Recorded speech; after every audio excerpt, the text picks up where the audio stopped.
inside the Skoolie. Gotta redo this.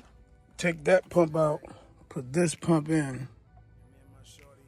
I realized I did something stupid. I was supposed to.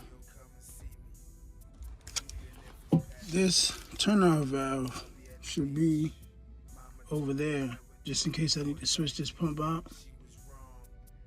I can turn it off so the water doesn't flow from there out. So now I gotta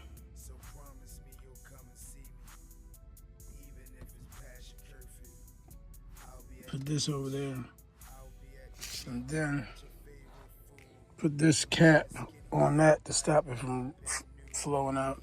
So I gotta reverse it.